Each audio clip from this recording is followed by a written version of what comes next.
Welcome to Observer AM. News and current affairs. This is Observer AM. Good morning. It is 7 a.m. in Antigua and Barbuda and throughout the Eastern Caribbean, midday in London, 8 p.m. in Tokyo, Japan. Today is Tuesday, August the 10th, 2021. Wherever you are, whether you happen to be right here in Little Antigua enjoying the beautiful showers of blessing coming from above, or whether you happen to be listening somewhere else around the big blue marble. Almost tripped over myself there. Of course, you might be getting showers where you are. Whatever it is you're doing, we are very happy that you're able to join us this morning for a Tuesday edition of Observer AM right here on Newsco Observer Radio 91.1 FM. Darren Matthew Ward in your company. The word for today, I was thinking of actually doing a twofer, and I think I'll do that very quickly. The word for today is burnout. Burnout is a noun that means the cessation of an operation, usually a jet or rocket engine, all right, at the point at which burnout may occur, right? So you don't want to be in a plane where the engine burns out, especially if you're at 35,000 feet. Anyway, another example or another definition would be the exhaustion of physical or emotional strength. Yes, the exhaustion of physical or emotional strength or motivation, usually as a result of prolonged stress or frustration. That is a person that suffers from burnout. All right, in that sense, it is used as a noun. In the action word sense, of course, being a verb, something that is burnt out or burning out, and something that is to drive or destroy the property by fire. That's one example. Or another example would be to cause to fail, wear out, or become exhausted, especially by overwork or overuse. And you might be wondering, why did I choose the word burnout, which is spelled B-U-R-N-O-U-T.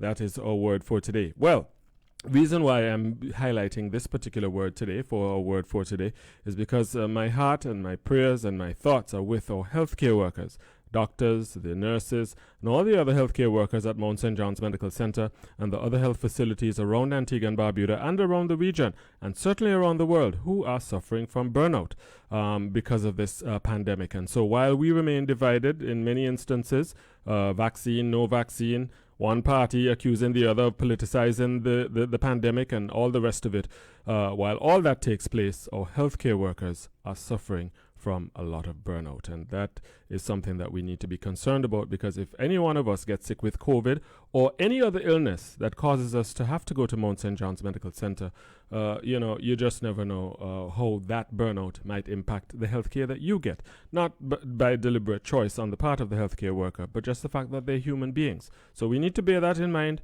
as we go about debating, arguing, getting upset with each other, and remaining divided on various issues.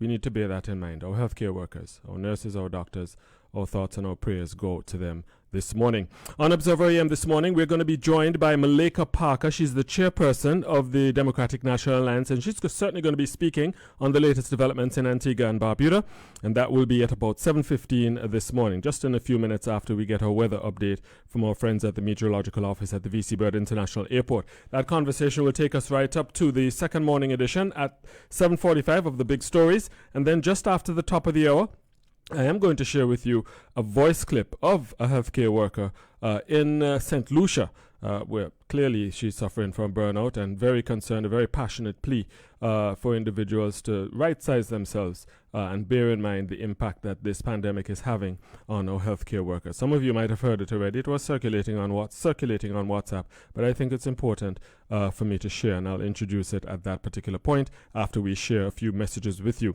Time permitting, we'll cover one or two international stories as well. Then after that, we are going to be joined by Dr. Neka Hull-James, Veterinary Officer in the Ministry of Agriculture. We're going to be speaking about the African swine flu. Yes, ever heard of the African swine flu? As if we don't have enough flus going around. Well, African swine flu is impacting the pig population in the Dominican Republic, and so the Ministry of Agriculture has moved to ban imports from that country. So we'll have a discussion on that at about 20 minutes after our second hour. And then Mr. Laurie Lua, the General Manager of PDV Cab Antigua Barbuda, is going to be joining us to give us an update on the beneficiaries and the impact of the utility subsidy program. All right, there's some changes, or well, maybe not some changes, but the latest update. All right, which of course we want to keep you informed because many people rely on this utility subsidy program to pay their utility bills. All right, especially at this particular time, the money certainly does come in handy. All right, so Mr. Luard will join us close to the end of the program here on Observer AM. And yesterday I promised to give you a quote from Nelson Mandela, but time did not permit because yesterday's program was, shall we say, interesting, and it was packed. So I'll try and squeeze that in close to the end of the program this morning on Observer AM. And by the way, the other word of the day today would have been unity. All right, but time permitting, I'll share just the actual definition of that. But you know what unity means. We all need to be together. The pandemic is affecting all of us. It doesn't know red or blue. We need to be united in addressing it in the best way we can based on our medical professionals' advice. I'll just leave that one there for now. We'll go through the Daily Observer right after this. Where we lead, others follow. Good Morning Jojo Sports Show, only on Observer Radio, 91.1 FM, 9 a.m. to 11 a.m. every Monday to Friday. Interact with our guests and callers as we address the issues facing our country. Right here on Observer Radio 91.1 FM, 11 a.m. to 2 p.m. Monday to Friday. The voice of the people. Your voice. Your voice counts. Your questions are answered. This is Observer AM.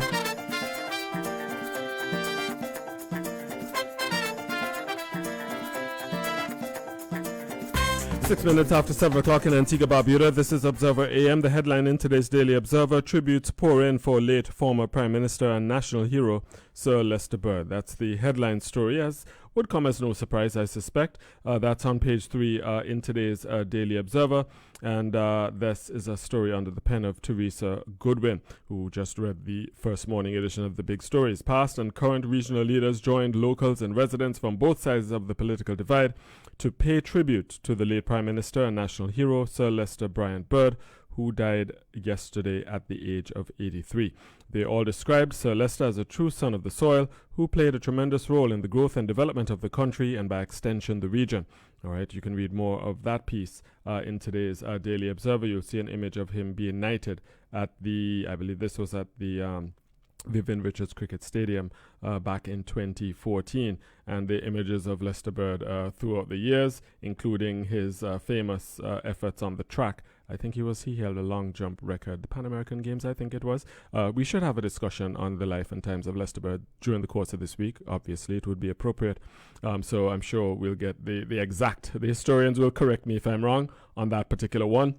But that's what my memory is pulling at this particular point in time. Organizers of Sunday's protest could face charges. That's according to the police commissioner, Atlee Rodney. Carlene and Knight reporting on that. And the top cop backs police actions at Sunday's protest. Of course, that is an issue that we are not unified on. And when I say we collectively as a society, some folks think that the police used excessive force. The crowd was not raucous. I mean, they may have been loud. They may have been, little unfortunate in the language they may have used in some instances, but they weren't violent, all right, in the pure sense of the word. That's the argument of some, so the police exacerbated the situation.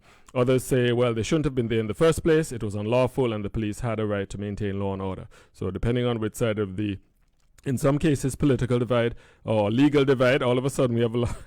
We have a lot of experts. We have a lot of experts in this country, Illis. All right? A lot of experts. We have a lot of doctors, virologists, lawyers. Oh, boy, I got to tell you, Antigua is replete with experts. But anyway, not to digress, the police certainly defending their actions. And for those of you who may have missed it, Prime Minister Gaston Brown not issued a statement. He actually made a statement. It was a video statement in which he essentially defended the police actions and defended the actions of his government and encouraged individuals to go and get vaccinated. This is the government's policy, although he says that he respects the decisions of those who choose not to get vaccinated. All right, so read that. Of course, we'll talk about that later on. Flashback, gassed on Carnival Tuesday. That's in today's Daily Observer as well. That's on page 8. And moving very quickly through the paper, in our court matters, committal hearing for suspected arsonists has been adjourned And no, I don't believe this is what's the name of the supermarket again? The supermarket, the Chinese supermarket that got XPZ. No, this is not the XPZ case. That case I don't think has come up as yet. This is an entirely different case, and this is the accused of setting the Bon Appetit restaurant in Falmouth on fire on May the 1st. So that's going back a little ways, early up in the year. Many of you will remember the image of Shakur Hodge, who has been accused of committing that arson. Of course, the court will determine his guilt or innocence ultimately. Increase in COVID cases and hospitalization in the Eastern Caribbean related to the Delta variant. That's by the Pan American Health Organization. That's our guest feature in today's Daily Observer. That's on page 14. The cartoon follows on page 15. And a statement from the Diaspora Progressives on excessive force on the 8th of August. So they certainly think that the police overplayed their hand as far as that is concerned. Out of St. Vincent and the Grenadines, woman charged with wounding Prime Minister Gonzalez pleads not guilty and has been granted bail. There are lots of thoughts there about what transpired there. Some folks have even suggested that it was the baton-wielding police that may have injured the Prime Minister. When I first saw the videos and heard of this story, just a quick note personally, I mean, my immediate reaction is, why was he allowed to alight his vehicle and enter that crowd? Clearly the crowd was not a friendly crowd. Why was he allowed to get out his vehicle? Some will say, well, he's the maximum leader. The security detail could not tell him no. But I don't know. I just don't. That was my first question. Why was he allowed to come out the vehicle into that particular situation and expose himself in a crowd that clearly was not a very friendly crowd? But Mr. Ralph Gonzalez, Dr. Ralph Gonzalez, is a touchy-feely politician. He probably thought he could have used his charm to sway the crowd. I don't know. I wasn't there, but that was just my immediate thought process. Why did the security detail allow that to happen in the first place? But moving right along. Caribbean Olympians get complimentary vacations at Sandals. Amen to that. Adam Stewart is, hotel diplomacy, shall we say. All right, so Mr. Stewart, of course, he's taken over from his father, Gordon Booth Stewart, who died not so long ago, and he's leading that particular charge and that effort to recognize regional athletes. An Afghanistan war, at least 27 children killed in 3 days. That's according to the United Nations. If it's one thing I'm not entirely sure, I don't know, this Biden move to come out of to pull out of Afghanistan. Yes, he couldn't be there forever. It's America's longest war, yada yada yada, and we always accuse the Americans of intervening and all the rest of it. But if there was ever a case, perhaps, for American troops maintaining some presence in order to preserve human life in a volatile region, this might have been it. Of course, the counter to that argument would be China needs to step up, India needs to step up, and America look about its own affairs. So we'll see how this all plays out, but it's going to be very interesting. In the sports developments, Andy Murray in the U.S. Open main draw after Stan Wawrinka withdraws, and so for those of you who are fans of Andy Murray, you can pay attention to that. There's a lot more in the sports section. I certainly don't have the time, including young Bartley here. Zoral's son is making the news. Former Antigua and Barbuda under-15 football captain Dejon Bartley. He's making a name for himself, continuing to make a name for himself. I'm sure his mother and father are justifiably proud. Jojo and Nito will take control of all of that later on in the programming. For today here on Observer Radio, we'll move on now to the weather, get our weather update, and then we'll be joined by the chairperson of the Democratic National Alliance, Malika Parker. The Observer Radio Weather Watch, across the region and around the world.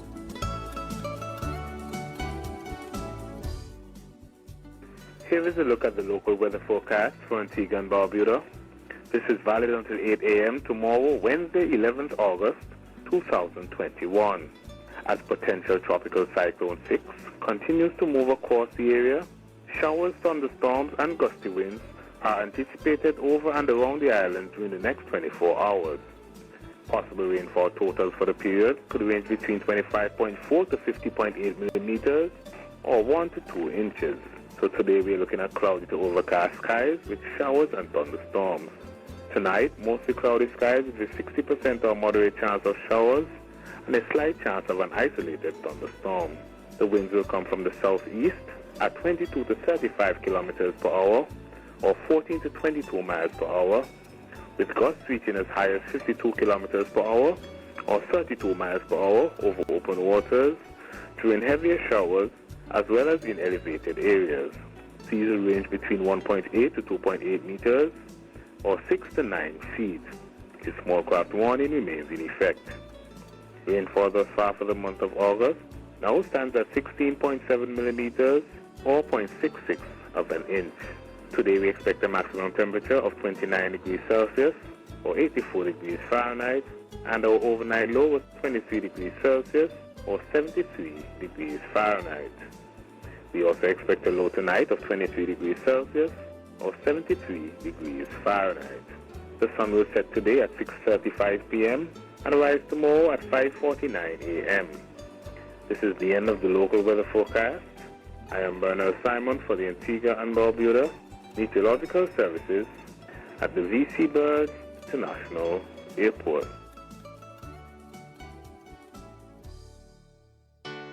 Switching your mortgage to CIBC First Caribbean is easy, affordable, and convenient. We'll help with your switching cost, give you 3 months payment free, and waive your commitment fees so you can enjoy the break you need.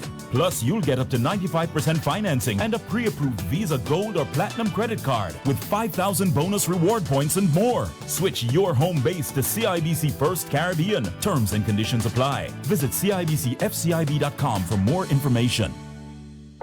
What time is it? It's winning time with Pick 4. Win over $40,000 around the clock with Pick 4. It's the easiest pick in town. And with 4 draws daily, you get more chances to win over $40,000 with a wager over $10. What time is it? It's winning time with Pick 4 from the Caribbean Lottery. Get your tickets today.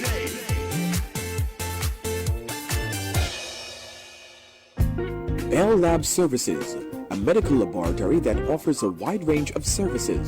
Bell Lab is convenient in so many ways. It's quick, accurate, excellent quality control provided by professional medical technologists. Results are faxed directly to your doctor.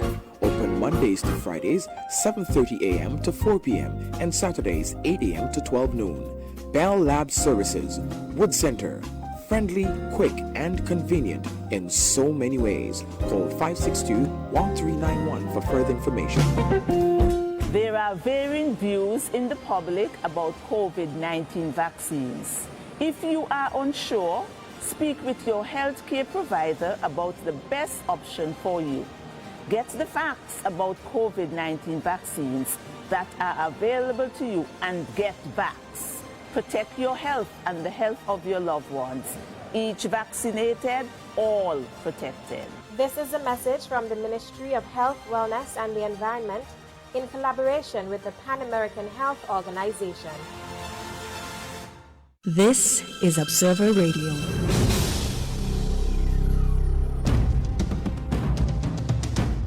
Your voice counts. Your questions are answered. This is Observer AM.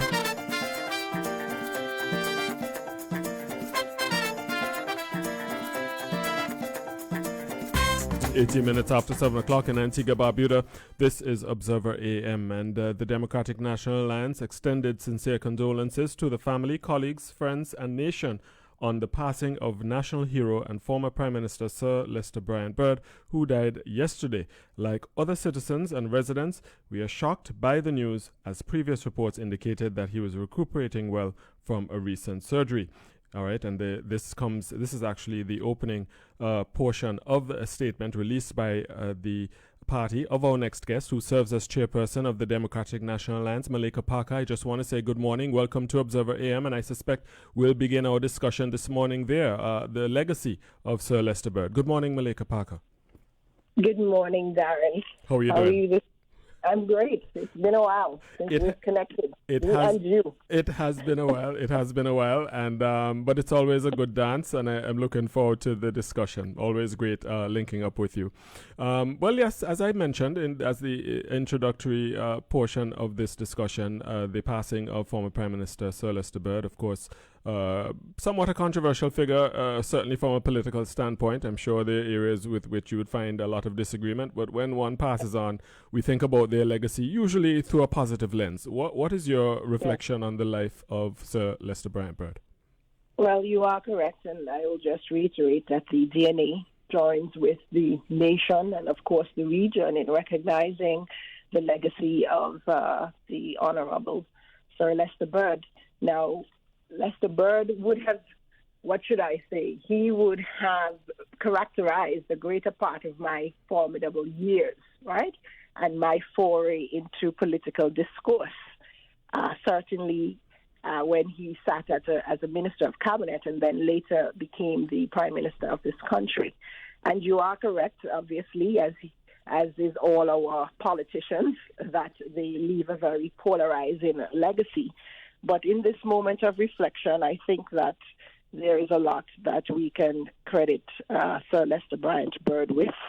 He is often revered as the champion of our tourism product, as we know, that a lot of the bold steps that were made during his tenure as the Minister of Tourism and then later as the Prime Minister would have begun to shape a modern tourism product in Antigua and Barbuda. I know that also ignited a lot of fire and controversy. Yes. But I think in stating that, he ought to be revered as a man who was bold, who stood his ground. He was indeed a firm leader in many regards. And often he gave way to opposing opinions and pressure. And so it is indeed Prime Minister Lester Bird that would have authorized, for example, the historic medical benefits inquiry and other such inquiries in the nation. And that would have been a government which yielded to popular opinion, to the NGOs, the civil society organizations in our country. It is the Prime Minister Lester Bird who would have also authorized, of course, the modernization of our electoral processes. That as well was a very controversial thing. And I saw in that, we can see that he was a man that listened to some extent. And I think that is always a good trait in our leaders. I'm going to put you on the spot here. Any significant differences in his leadership style, you think, from him and the current occupant of the office he once held? I felt myself setting that up, while I was saying it. I'm predictable sometimes, yes. I would say yes. I think that Prime Minister Gaston Brown has certainly etched himself into the consciousness of Antiguans and Barbudans as a man that is extremely strident. And his personality, his style of leadership is one that is, I think that we often ask for a bit more temperance in his actions and in his utterances. And so in that way, he may not have, he has not yet displayed that he is as considered, probably as thoughtful, I would say perhaps guided as Sir Lester Bryant Bird would have been. But I suppose that comes with experience and that comes with time. All right. So, and I mean, Lester Bird had his share of criticisms as well, where that is concerned.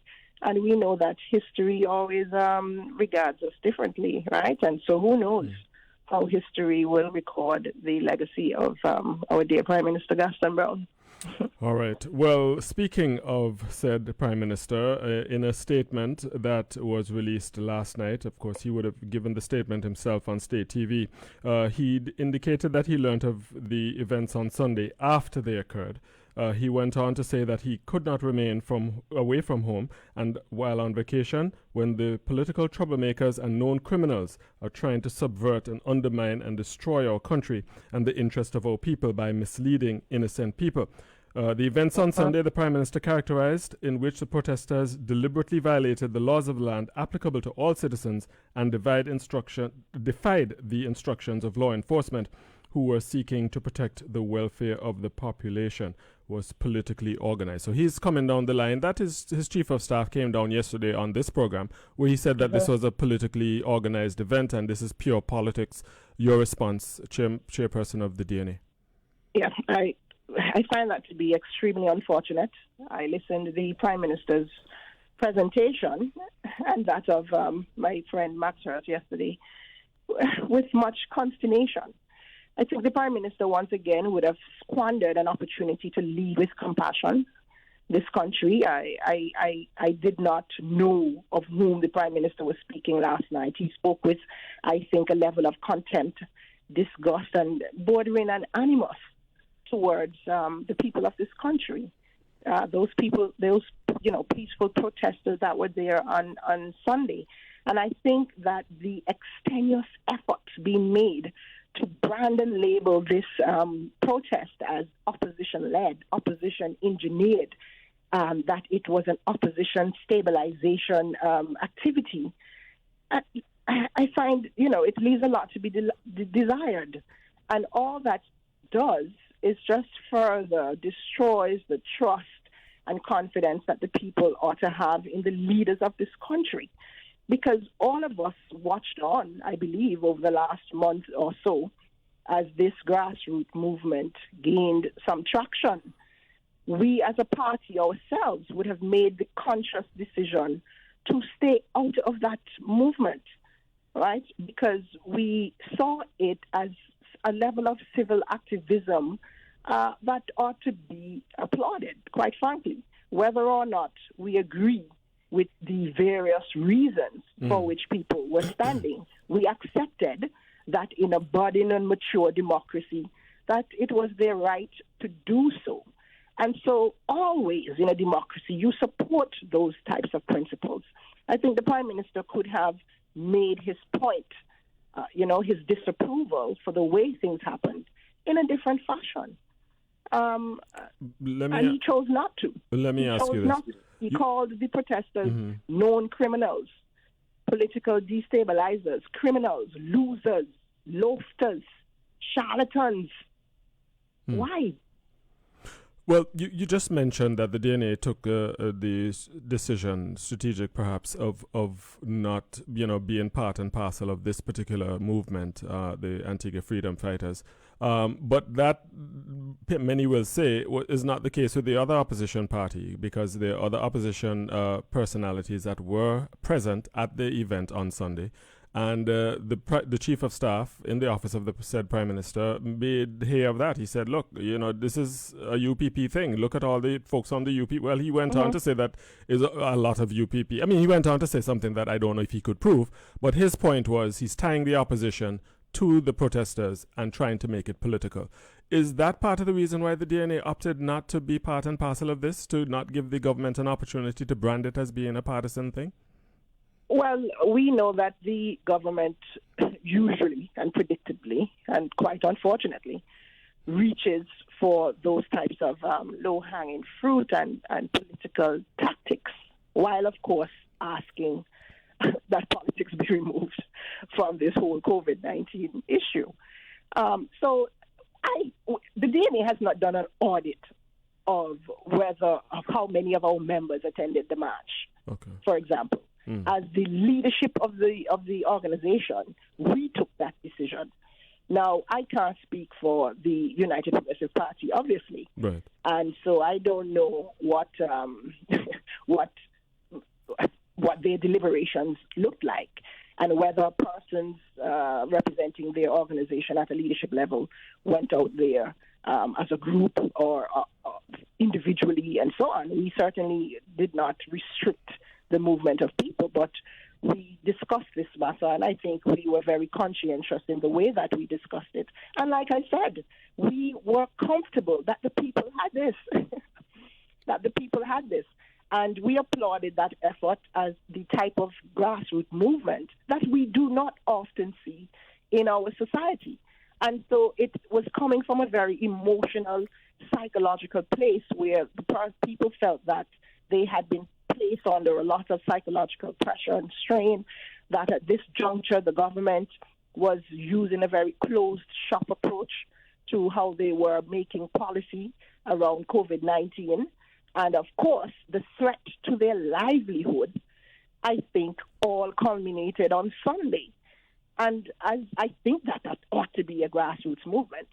Okay. So you will have to ask the United Progressive Party.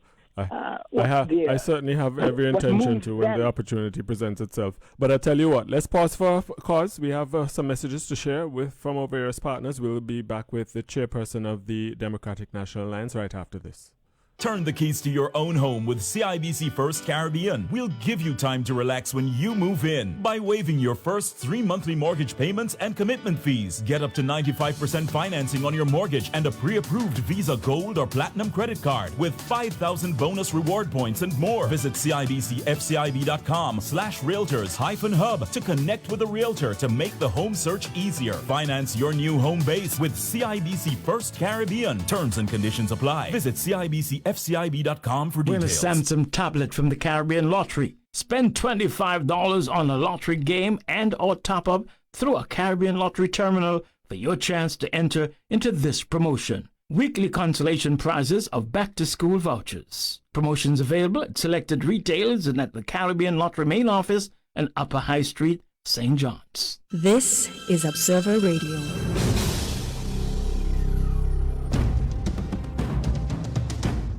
Your voice counts. Your questions are answered. This is Observer AM.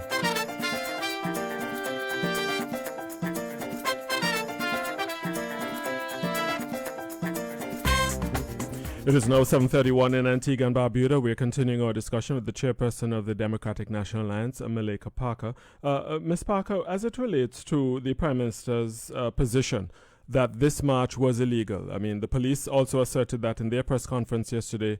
They indicated that permission was denied. This was, in effect, an unlawful action on the part of the protesters. And so the police had a responsibility to maintain law and order. Do the police not have a point, and the Prime Minister have a point that, listen, this was really not legal, it was not sanctioned, and so therefore it should not have been taking place in the first place? Well, first of all, I think we all saw live video feed from that protest, and I think we all know that it was not a march. That's first. And I think that the force, and I tell you, the DNA is really at great pains to stand in opposition to the royal force of Antigua and Barbuda. We don't do this lightly. Right, and having said that, I think I just want to caution the leadership of our police force to seek to temper their approach to this issue. I think the press conference that was recently had left a lot to be desired, and they may have done great injury to the faith and confidence and trust that the people of this country should have in the police force. Having said that, we do not accept that it was a march. And we also wish to not be distracted and engage in that type of semantics, because up until now, we do not live in a police state.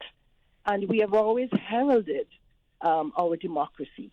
And so even if we accept that the permission was not granted in the particular form that it was requested, I think that we know and we accept that civil disobedience is an acceptable way of progressing issues in a democratic society. So even if we start on the premise that there might be some confusion over the legality of the march, it was an act of civil disobedience. Let us start there. And acts of civil disobedience throughout the world are not treated in this fashion. I mean, I can get very pedantic, because I can also ask why the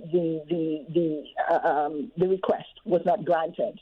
And quite frankly, the freedoms that we have, even though we are under a state of emergency and we are operating with the Public Health Act that has been recently amended, the role, I think, of the police is to assist peaceful protesters in navigating those waters so that they do not break the law.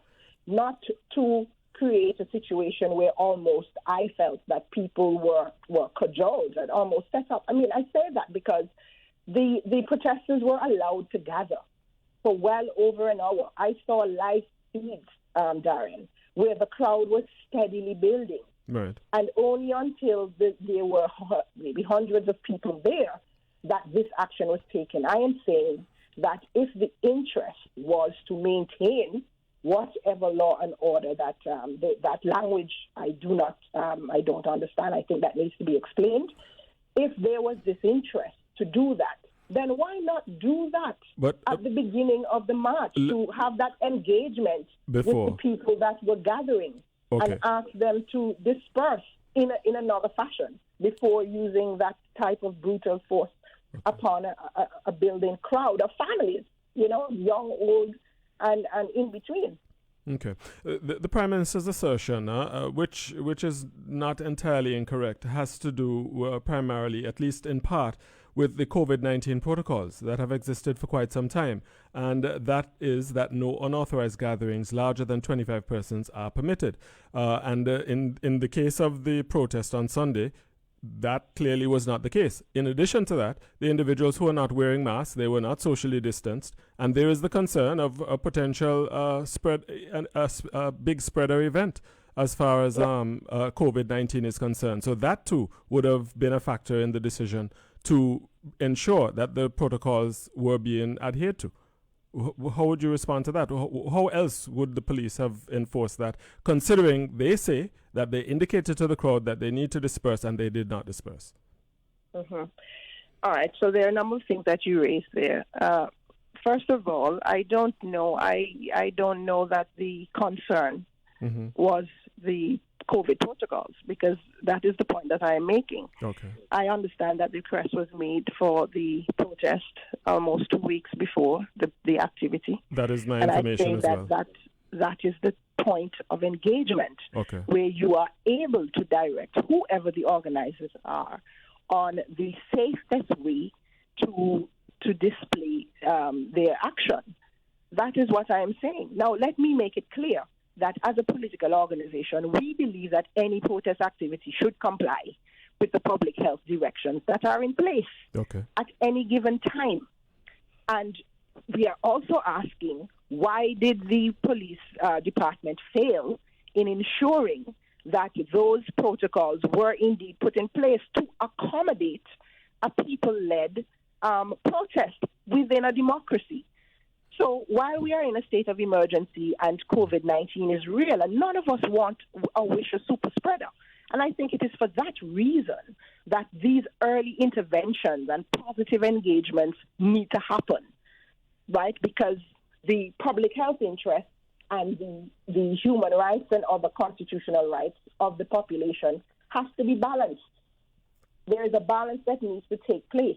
So it is not that your rights are completely and utterly and unilaterally suppressed because you're in a pandemic. And we can see that throughout the globe and throughout the region, where other peaceful protests are happening. What creates the anomaly in my beloved country? What is driving that? And clearly the answer is the position and the posture of the policymakers. And so it is they that need to come and explain that posture, because it can be done a different way. To give the impression that what happened on Sunday was just a reflexive action to a group of bandits who were disobeying the law, and there was this need to maintain law and order. It's not accurate. It is not accurate.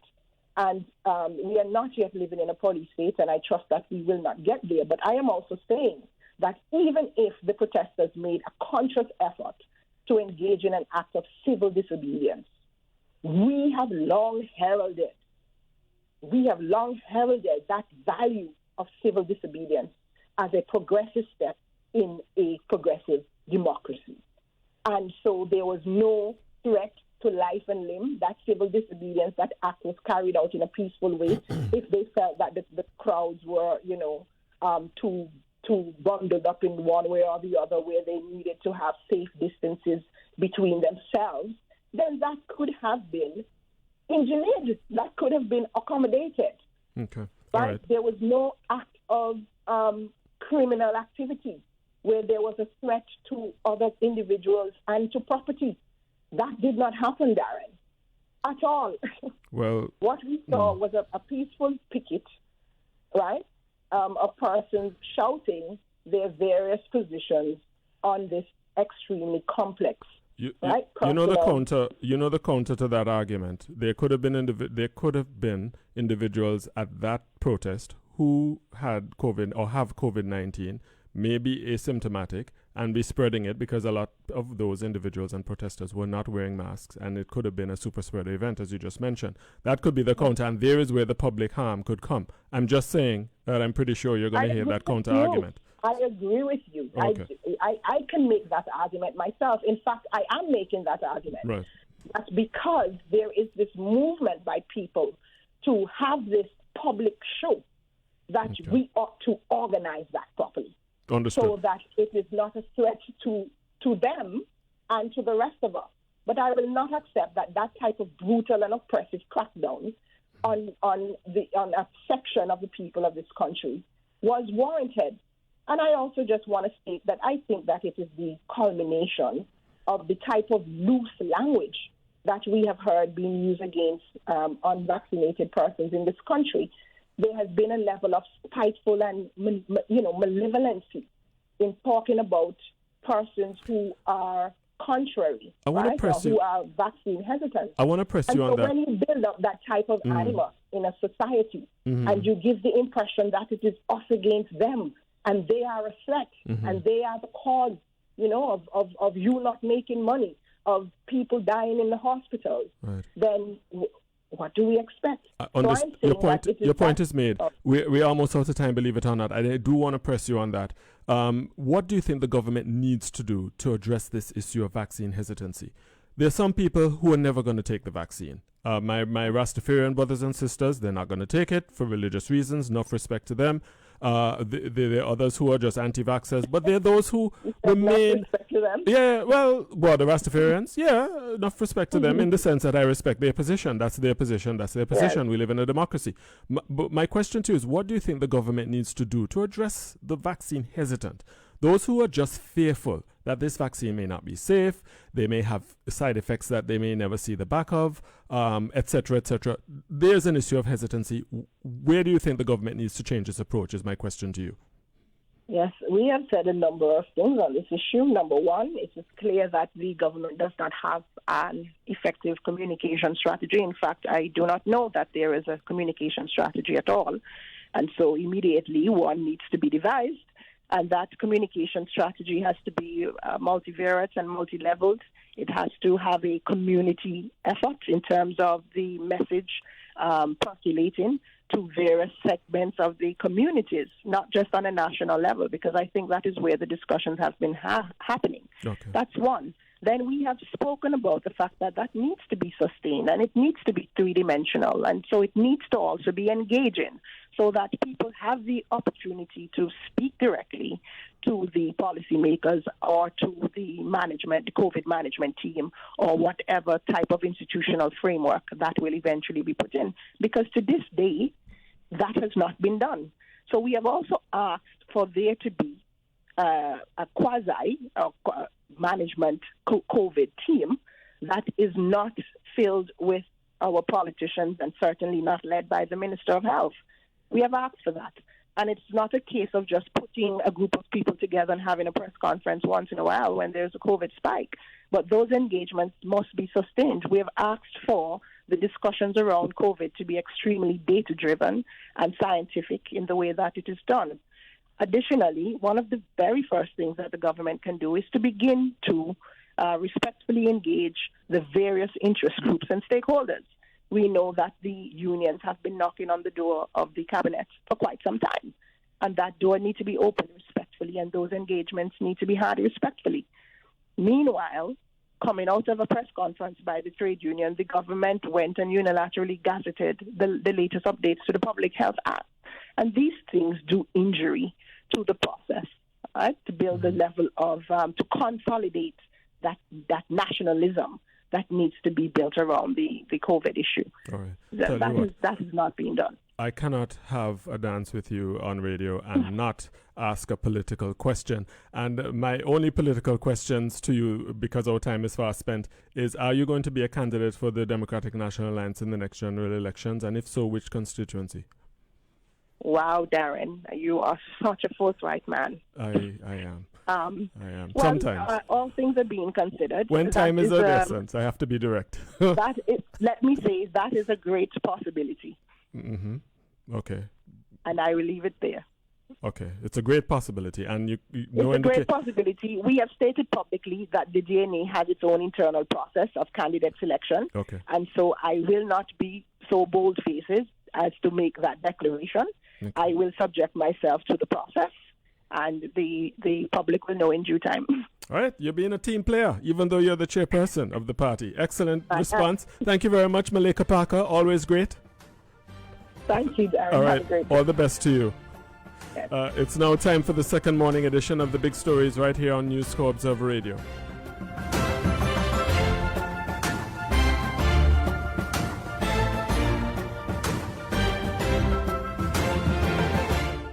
Next, the second morning edition of The Big Stories in association with the Caribbean Union Bank.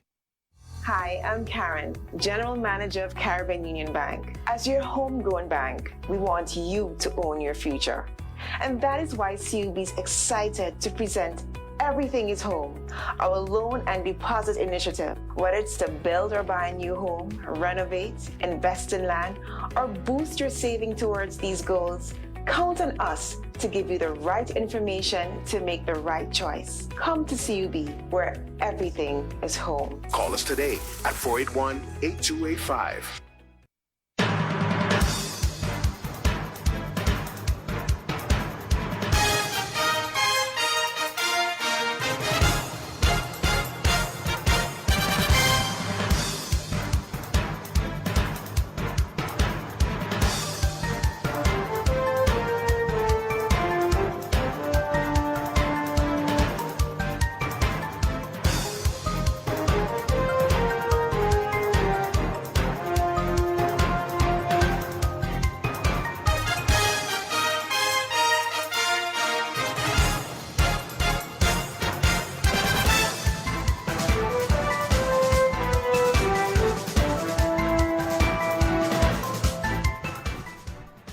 More arrests stemming from Sunday's protest. The EPP challenges Prime Minister to show evidence party officials were behind the demonstrations that ended violently. Vincentian woman accused of injuring the Prime Minister has been granted bail. Canadian citizen loses appeal against death penalty. The Big Stories, second morning edition on Observer Radio News Talk 911.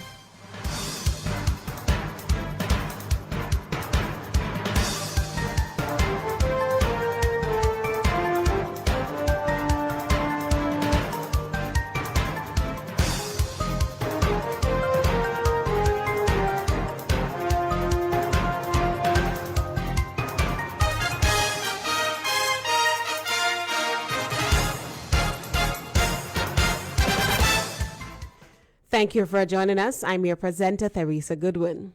Lawmen have arrested at least two who were directly involved in a demonstration on Sunday that ended violently. Observer Media has been reliably informed that the homes of two females who wrote to the police requesting permission to march on the behalf of the freedom fighters. Their homes were raided sometime this morning. The two women were also taken into custody and are being held at the police headquarters. The news comes a day after Police Commissioner Atlee Rodney told the media at a press conference members of the group could be arrested and charged. He said the action would be taken once there's evidence to suggest that they continued to organize a march that was illegal. So far, 10 people have been arrested for throwing missiles, with more expected as investigations continue.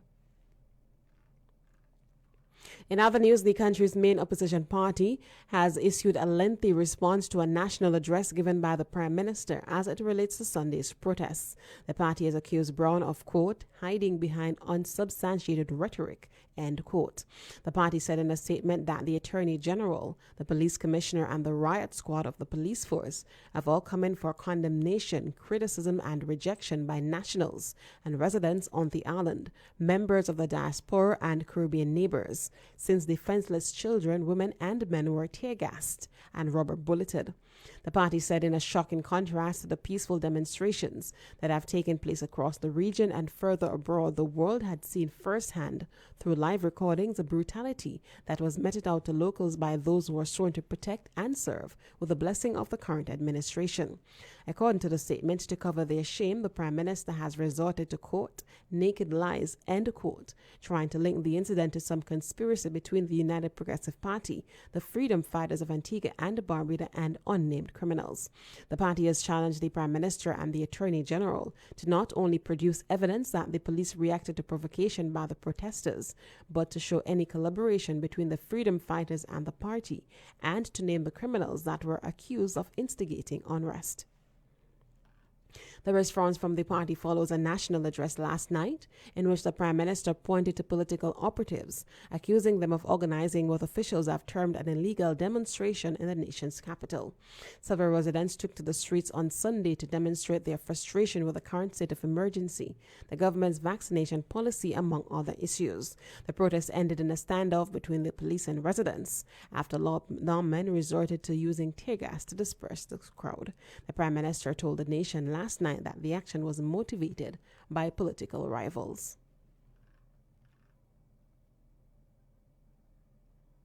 Politicians who have inoculated themselves against the ravages of COVID-19 continue to prey upon the erroneous belief by some unsuspecting persons that the COVID-19 vaccine is harmful to them, despite all the evidence to the contrary. These politicians who have made themselves safe persons to not only risk their health and their lives, but to break the laws of our country with impunity, to create anarchy and instability. They were quick to appear on the UPP-aligned radio stations and on social media, condemning the police and inciting disorder and lawlessness. Undoubtedly, their primary objectives were to light fires of confrontation and to promote disturbances. They would see Antigua and Barbuda burn to ashes just to grab the power they abused for 10 awful years, to enrich themselves, ruin the economy, harm the livelihoods of thousands of families, and pauperize our people.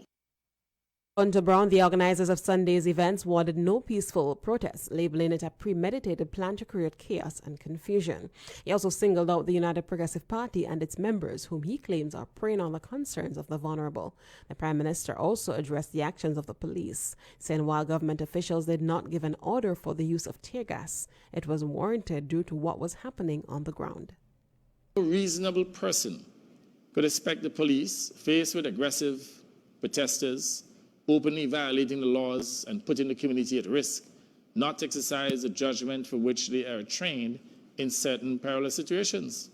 The fact that the police had to resort to using tear gas to disperse the illegal gathering was unfortunate, but this action was due to the aggression of protesters, open violation of the laws, the defiance of police warnings, as well as the threat posed to the wider community. And again, I asked for what purpose? Why protest against a vaccination you're not required to take? My fellow citizens, innocent persons were used and abused by unscrupulous politicians aided by criminal elements who believe that they can benefit from disturbance, disruption, and destruction. That is their modus operandi, to destabilize our country for partisan gain.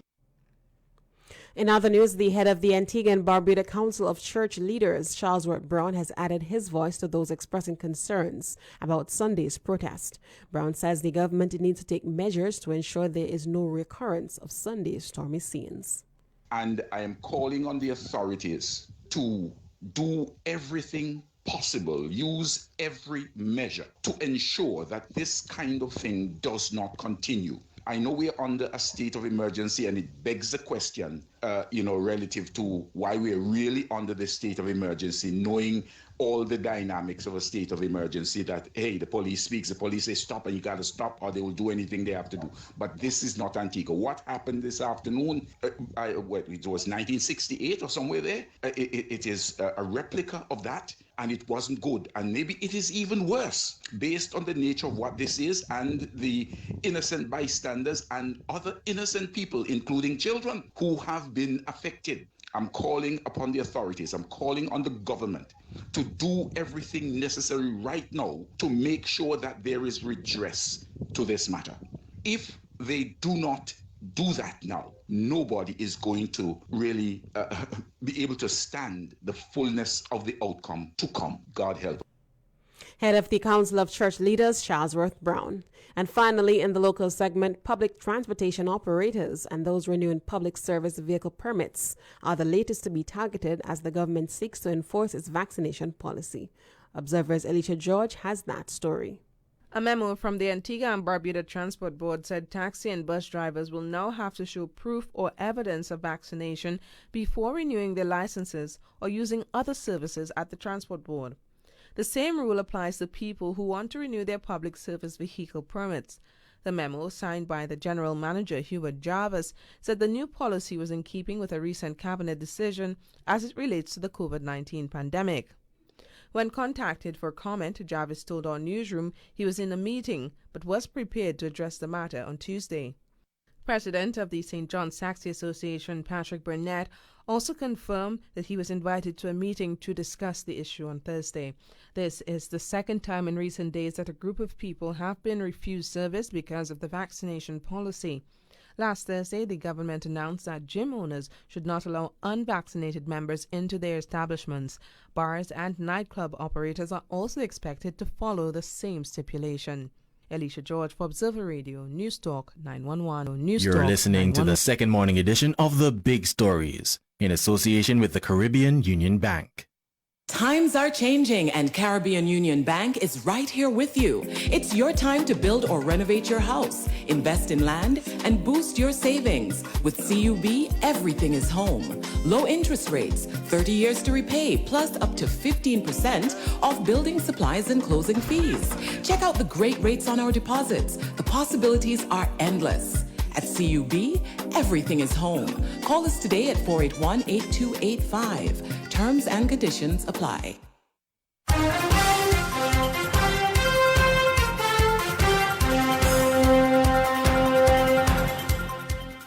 Welcome back. Armed police were stationed outside a magistrate court in St. Vincent Monday as the 56-year-old vendor Anime Lewis appeared in court, charged with wounding Prime Minister Dr. Ralph Gonsalves.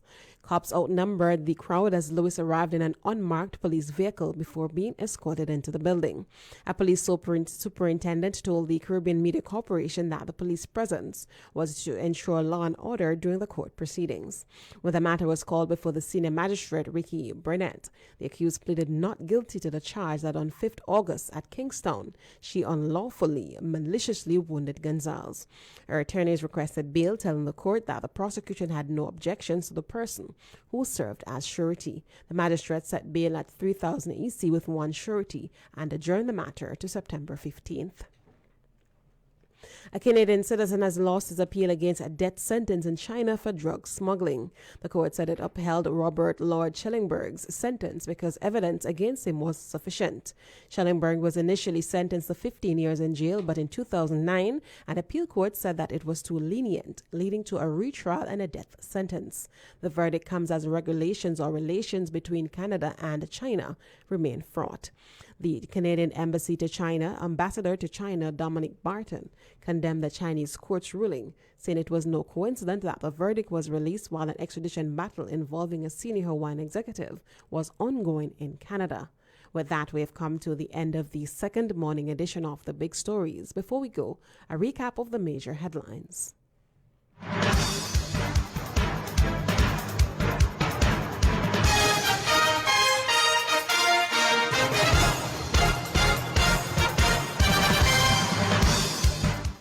Two more people arrested for their involvement in Sunday's protest. The United Progressive Party is challenging the Prime Minister to show evidence party officials were behind a demonstration that ended violently. The 56-year-old vendor charged with wounded Prime Minister Dr. Ralph Gonsalves has been granted bail. A Canadian citizen has lost his appeal against a death sentence in China for drug smuggling. The Big Stories, second morning edition on Observer Radio News Talk 911.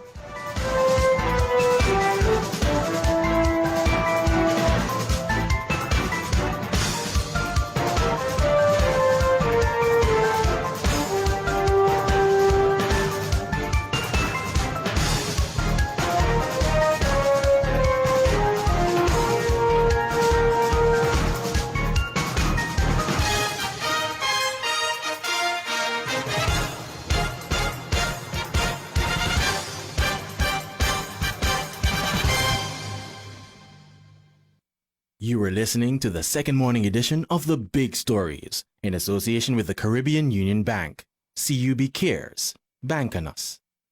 Follow the news online at AntiguaObserver.com.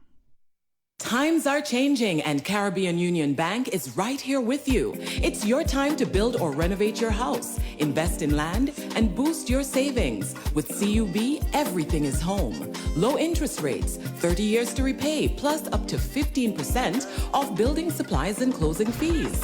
Check out the great rates on our deposits. The possibilities are endless.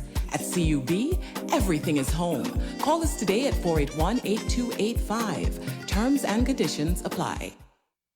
This is Observer Radio, 91.1 FM. This hour is brought to you with the kind compliments of State Insurance Company Limited. Live in a better state of mind. Your voice counts. Your questions are answered. This is Observer AM.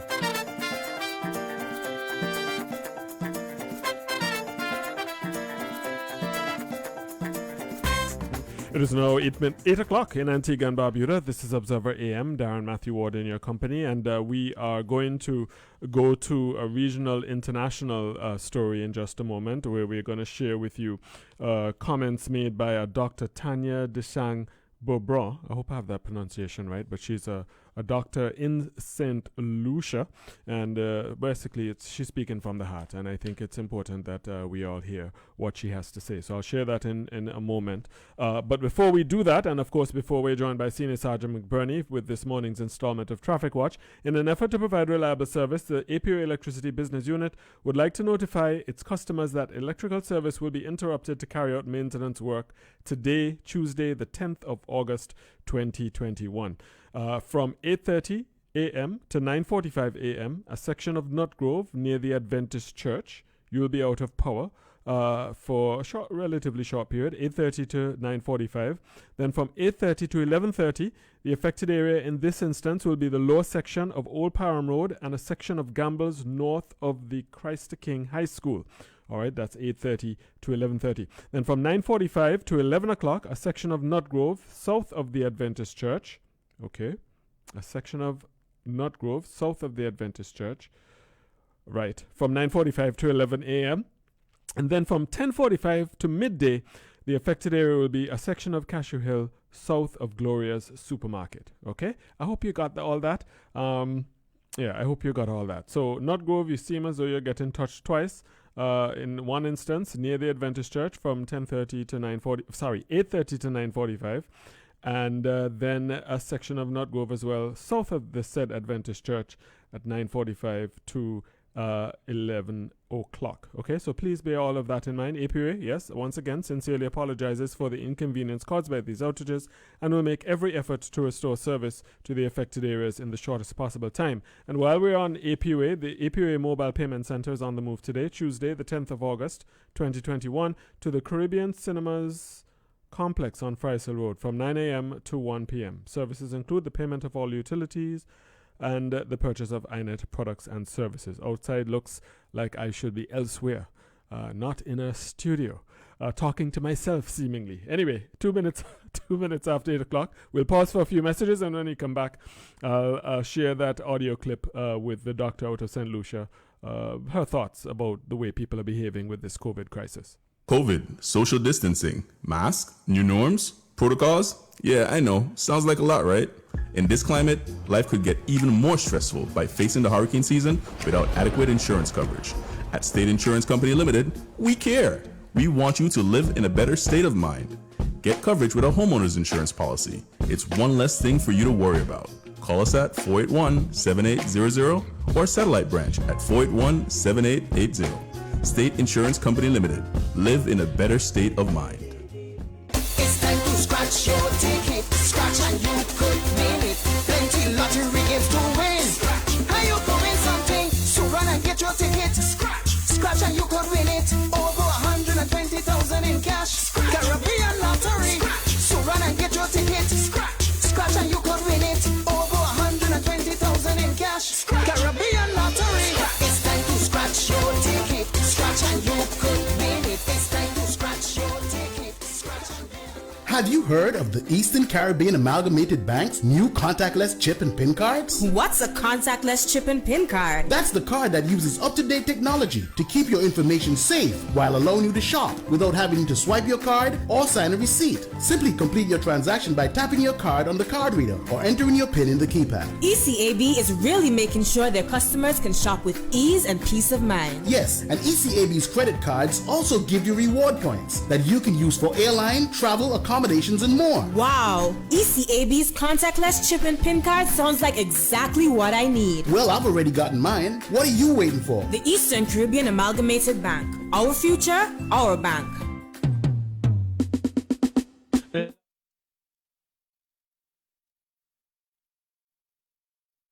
This is Observer Radio.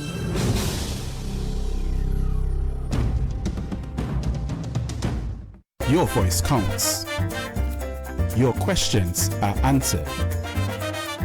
This is Observer AM.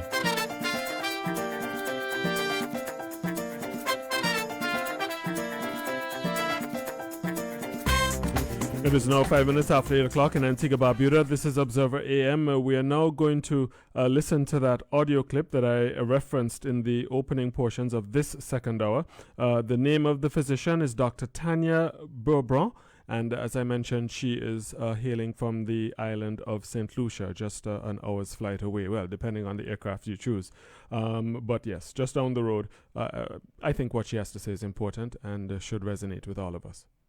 Morning. I've thought long and hard about responding here. This is Dr. Bobran.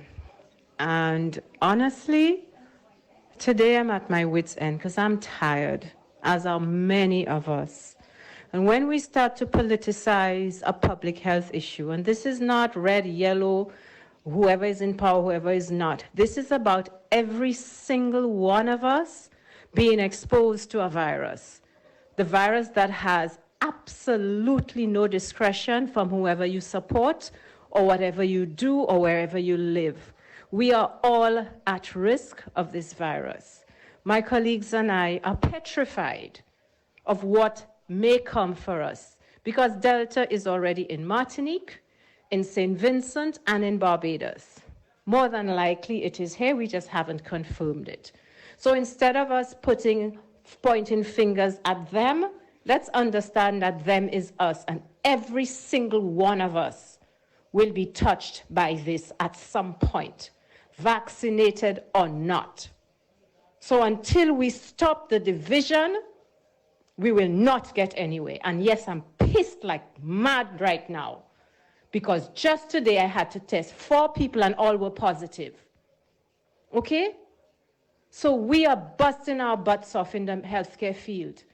Each one of us must see ourselves as frontliners and take responsibility and say what we have to say by acting and doing what we know we're supposed to do. Follow the damn protocols. Because yes, I'm tired. We've been fighting this from February of last year. So can we please stop the politicizing and the divisiveness and come together to fight what we need to fight, which is coronavirus. And y'all can come for me or not, I really don't care at this point, because I have said a Hippocratic oath to save lives. And if something I say that triggers you, stop and think why it's triggering you, and think, let's put ourselves in one another's shoes and understand that we all have COVID fatigue, and people are tired, and people are not having work. We have to get this country back on track. It doesn't matter who's in power, because all of us are part of this country. Please, people, I am so tired of the divisiveness, because it's that same divisiveness that is making our work so hard. We are trying to save lives. We are trying to keep you well. And all I feel is that we've been beaten back, and that instead of moving ahead, we're taking 3 steps backwards. Can we please stop the fighting? Please, can we please stop the fighting? And can we just start to work together? Because we're tired and we're scared of what can come. You know what it's going to be like when we're going to try to save your lives and we don't have the facilities and we don't have the equipment. This is not a government thing. This is a fact that we live on a small island and we can't move to another state and get extra ventilators. So instead of fighting each other, can we just stop and put ourselves in another shoes? And let's try and work together. The only thing we need to fight is coronavirus, not each other. 9 minutes after 8 o'clock here in Antigua, Barbuda. This is Observer AM. I don't need to add a thing to what Dr. Brown had to say. Just to read a quick story here. Major UN climate report warns of extreme and unprecedented impacts. From flood to fire, 2021 has been a summer of extraordinary extremes across the globe, a sign that the impacts of climate change are already widespread and are accelerating. Such extremes and their connection to the human-caused climate change are just one of the main themes in a landmark climate report released on Monday by the United Nations Intergovernmental Panel on Climate Change, or the IPCC.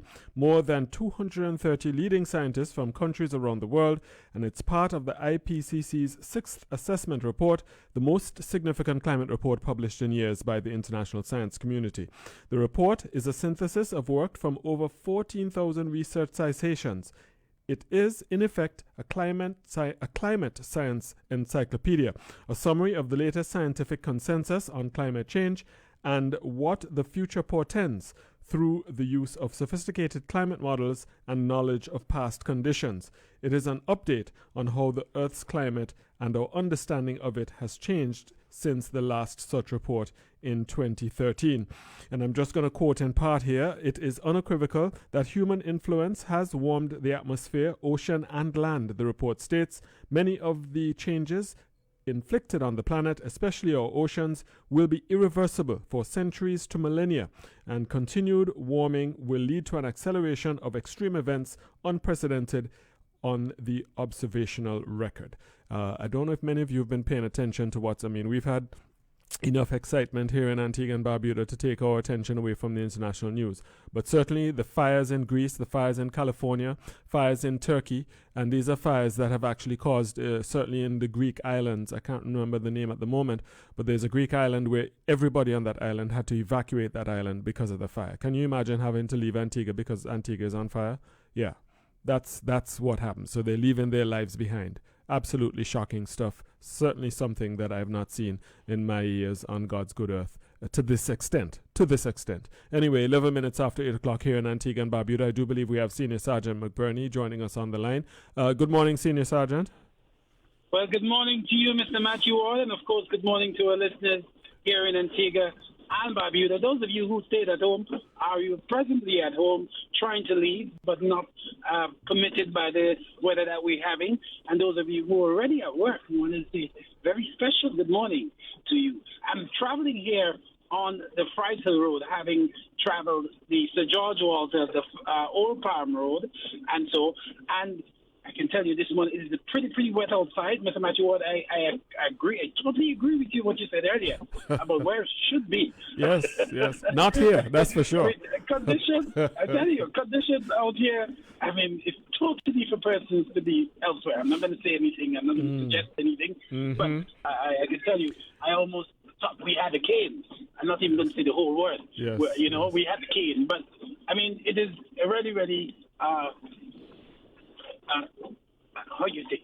This morning it is very wet, yes. On the roads here this morning. And you slippery, want to be probably. extra careful. Because it's slippery. You want to be extra careful this morning when you're proceeding.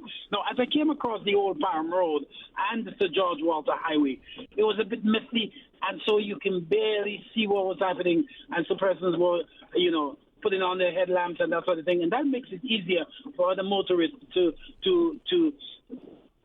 see you or to acknowledge the fact that you're there.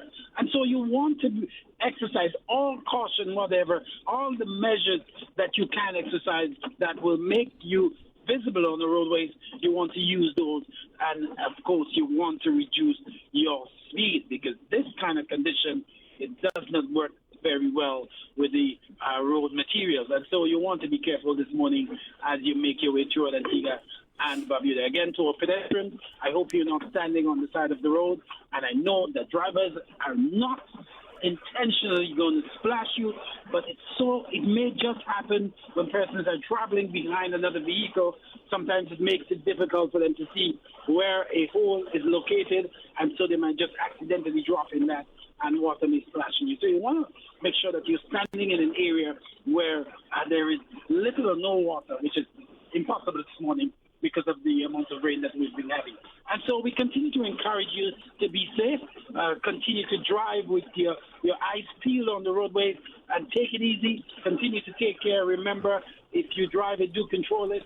If you can't control it, leave it alone. Mr. Matthew Ward, I'm telling you, the conditions out here are telling me something, but yes. You're not able to say. You're not able to say. Oh, Lord have mercy. And I have some friends who are actually taunting me about the fact that today is their day off, and was a day off to have. I tell you, boy, you have some real wicked friends out there. Anyway, so you go. If you don't look at your watch, right, you might be confused as to what time of the day it is, Yeah, you might still be thinking it's 5 o'clock in the morning. I can't imagine. So, folks, you have to be careful out there because, the road is extra treacherous when it's wet like this. Yeah. Definitely. Okay. Thank you so much, Senior Sergeant. You stay safe. All right. Okay. What happened there? But anyway, don't know. 15 minutes after 8 o'clock here in Antigua and Barbuda. I do believe we have a couple of messages we'd like to share with you very quickly. Never miss a moment with Flow's Unlimited Swift Messaging. Enjoy unlimited social messaging on Snapchat, WhatsApp, Instagram, Facebook, and Twitter with the purchase of Always On a prepaid plan. Dial *129# to activate now. And always know what you're paying for and flex without worry with Flow. Sign up for any of our new postpaid plans for as low as $159 a month and get 15 gigabytes of any use data with no surprise charges. Visit any Flow location to sign up. Okay, I believe there is one other message that I'd like to share with you just before we go to some other messages and then, of course, join our next guest, Dr. Neka Hull-James at the Ministry of Agriculture. It's time to build or renovate your house, invest in land, boost your savings with CUB's Everything is Home Loan and Deposit Initiative. You can call 481-8278 to schedule your appointment, okay? That's from our friends at the Caribbean Union Bank. It's now 16 minutes after 8 o'clock in Antigua Barbuda. We'll have some more messages, and right after that, we will be joined by Dr. Neka Hull-James, Veterinary Officer in the Ministry of Agriculture. This traffic update was brought to you with the kind compliments of Harney Motors Limited, best in sales and after-sales service. Harney Motors Limited presents the Kia Sonet and Kia Seltos, the most stylish and affordable crossover SUVs available in Antigua. The Kia Sonet, designed for comfort, safety, and convenience, turns heads with an amazingly low price of just $699 monthly, while the Kia Seltos offers the ultimate space, sportiness, technology, and unrivaled style in a crossover SUV for just $757 monthly. Each purchase comes with free license and registration, free plates, 1 year free service, a 3-year warranty, and $2,000 towards your insurance. I mean, wow! Visit our showroom on the corner of Factory and American Roads to test drive and purchase one of these amazing vehicles today. Drive out the Kia Sonet for just $699 monthly and the Kia Seltos for just $757 monthly. Call us at Harney Motors Limited, 462-1062, or visit HarneyMotorsLimited.com. Terms and conditions apply. The utility subsidy vouchers for the period September 2021 to February 2022 will be distributed by PDV Cab at the Multipurpose Cultural Center beginning Monday, August 16th until Friday, August 27th, 2021, 9 a.m. to 4 p.m. daily. Distribution will be done alphabetically by surname over this 2-week period, and beneficiaries are asked to check their current booklet for the schedule or call the PDV Cab office at 562-6185 or 562-6189 to confirm their collection day. Please present the beneficiary's expired booklet or Social Security pension card with your valid Antigua and Barbudan picture ID. We encourage everyone to collect at the distribution center as specified to avoid any loss of benefits. This is Observer Radio.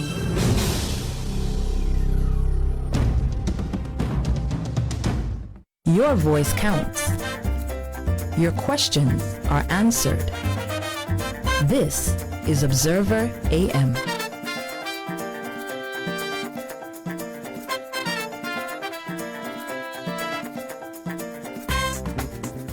It It is now 18 minutes after 8 o'clock in Antigua and Barbuda, so we're actually 2 minutes ahead of schedule, and nothing at all is wrong with that. I am reliably informed that there is an outbreak of the African swine fever in the Dominican Republic, and it has been officially detected and confirmed by OIE, the World Organization for Animal Health. The Ministry of Agriculture, Fisheries and Barbuda Affairs, in conjunction with the Ministry of Foreign Affairs, Trade and Immigration, are in full support of a ban to protect the nation and, by extension, the region's pork sector. To speak more on this development, we do have joining us on the line, we're not trying to Zoom this morning, Dr. Neka Hull-James, Veterinary Officer at the Ministry of Agriculture. Just want to say good morning to you, Dr. Hull-James. I hope you're dry wherever you are. Pleasant good morning. Yes, I'm safe and dry. Thank you for having me.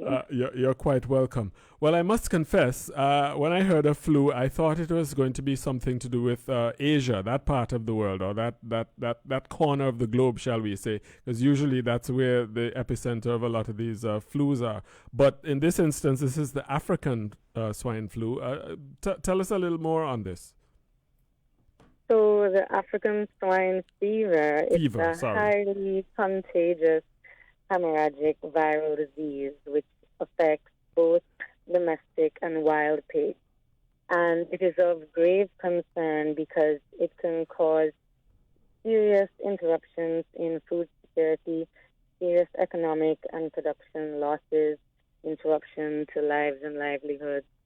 Fortunately, it is not a zoonotic disease, so it cannot be transmitted between animals and humans, but it's of great importance and public awareness is necessary because it will take several sectors in order for us to ensure that we prevent this disease from entering Antigua. It would have been first detected back in 1921 in Kenya, hence the name African swine fever. Okay. And more recently, the last time it would have really been in the region would have been over 40 years ago in Dominican Republic, and now we're seeing it here again.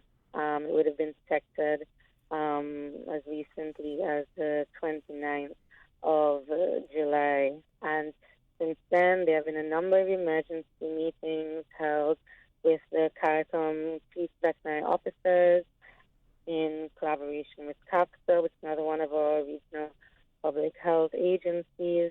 And as you have stated, we received the official detection from the World Animal Health Organization. What that means for us here in Antigua is that we have to do everything possible to prevent this disease from entering our population of pigs. In Antigua, our poultry production is, the most, the one that really is the most viable one in the sector at the moment. And right after that, pork production is quite important, and it represents a great part of our sector at this moment. We have somewhere in the region of 4,000 to 5,000 pigs in Antigua, and the reality is, if this disease were to enter our borders, we would quite possibly have to do mass slaughtering, and the mortality rate of this virus is often 100%.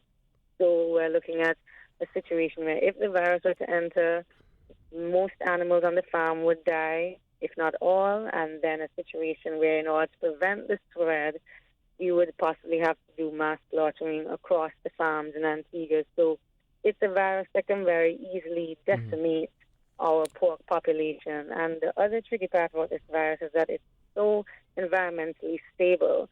So not only can it be passed through the live animals or even fresh, frozen, chilled pork, it can also be transferred even to canned products and processed pork products.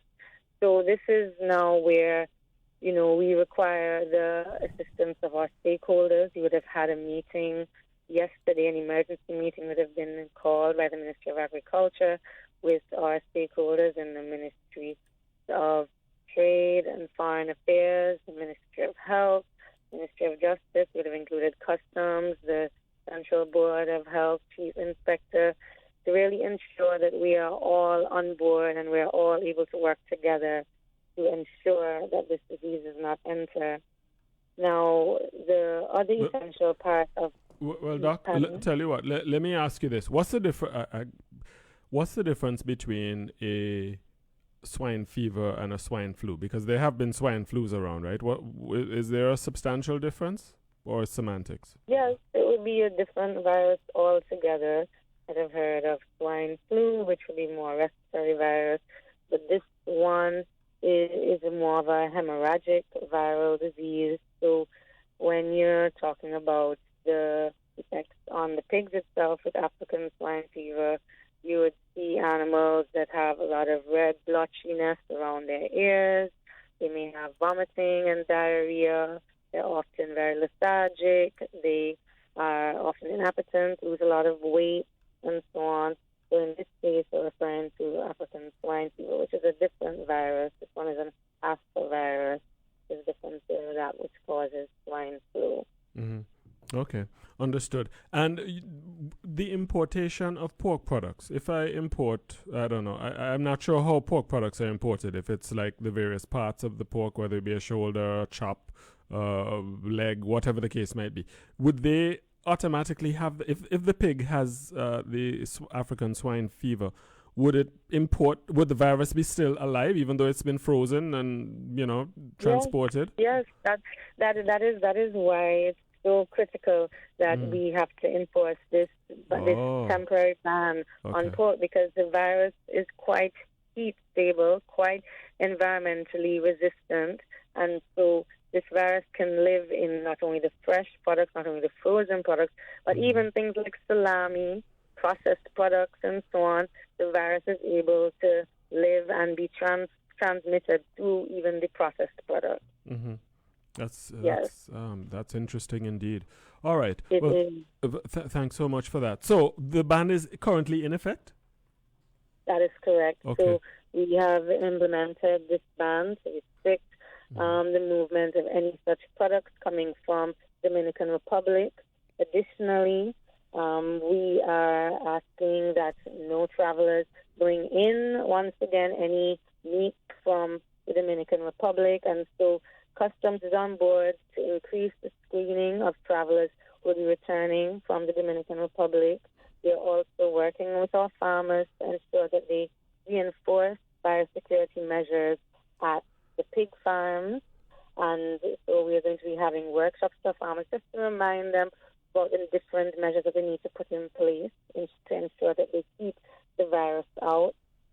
Additionally, another concern would be that we would have received from discussions with our international and regional public health agencies would be to also reinforce border control in the sense that even ensuring that garbage from any airplanes or ships are properly disposed of to ensure that we prevent transmission once again of the virus, because once again garbage could also contain possibly a meat product or so on, and even with that, we have to be careful. So we would have been ensured by our Central Board of Health Chief Public and Health Inspector, that we do not receive any biological waste from any airlines and ships, and so that is something as well that we are ensuring.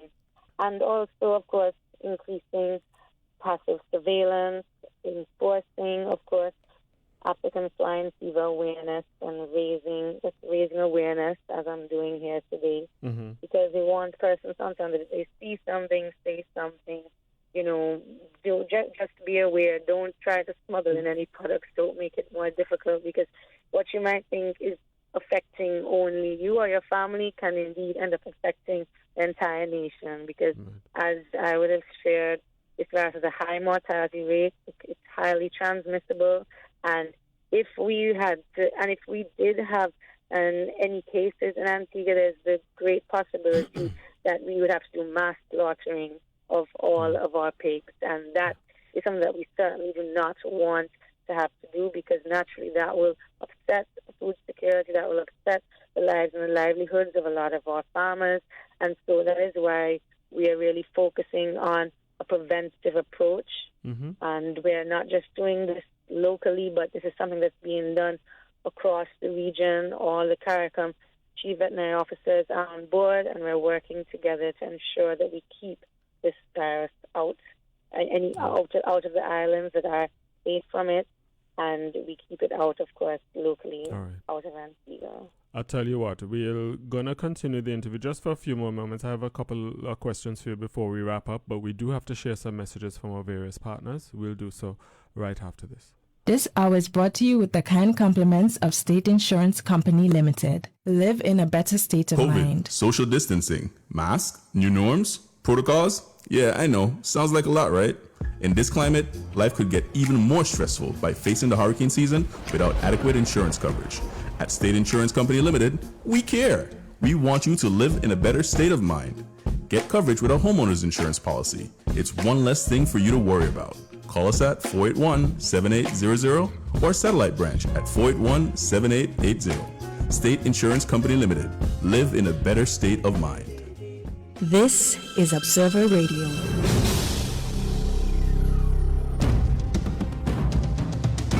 We're outside with Automotive Art. Automotive Art is giving you the chance to stay at Buccaneer Beach Club or win a car spa package from Island View Car Wash with exclusive discounts from 15 to 50% off to special service packages including your tires, batteries, oils, and tools. It's so easy to enter our raffle when you spend $250 or more. Visit Automotive Art on Facebook, Instagram, or YouTube and win big this summer with Automotive Art. This promotion ends September 4th. Passages. Every life story deserves to be remembered. When you lose a loved one, it is often difficult to inform relatives and friends of their passing. The Daily Observer is offering you a means of notifying your family and friends, home and abroad, about the loss of your loved ones.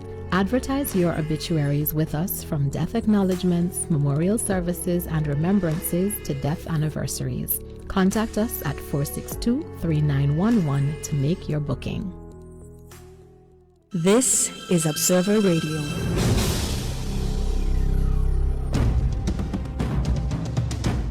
Your voice counts. Your questions are answered. This is Observer AM.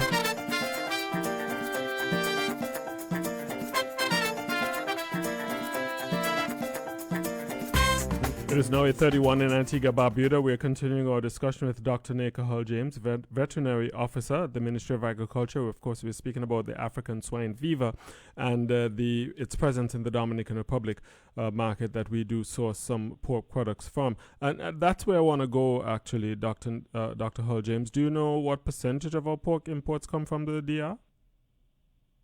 Fortunately, we don't have a large percentage of our pork coming from there. A lot of our pork comes from the U.S., and so in the supermarket, mostly you find pork from the U.S., which is good. However, we understand that there are a number of persons and groups that import, that make orders and import their own products, specifically from Santo Domingo, from the Dominican Republic. And so that is, of course, why we would have put out this temporary ban and, of course, notified our partners in customs and so on to ensure that that ban is, of course, enforced. Right. Well, understood. So the ban is in force, and you have no idea how long it will last. What will be the determining factors in making a decision to rescind the ban? So it's a temporary ban, and right now the risk is very much alive and present. The notification would have come from the World Animal Health Organization on the 29th of July, and we have seen that it is now spreading. I think the last note I saw is that it's going into, it was first in 2 particular areas of the Dominican Republic, and it has gone to another area since. And so right now we want to ensure that, of course, nothing enters. When we understand that there is no longer that grave risk and the virus is under control in the Dominican Republic, after that point we can reassess the situation and evaluate whether it is safe to lift the ban.